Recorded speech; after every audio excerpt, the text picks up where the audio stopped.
नमस्कार. काल झालेल्या पावसामुळे सोयाबीन पिकाला दिलासा भेटलेला आहे.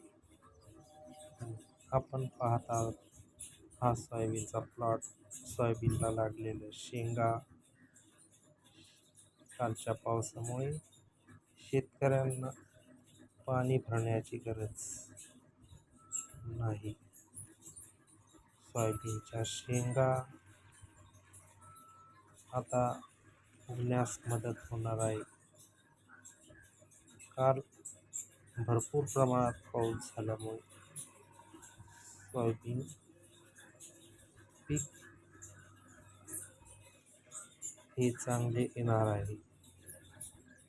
हे पहा, सोयाबीनला भरपूर प्रमाणात शेंगा लागलेल्या आहेत.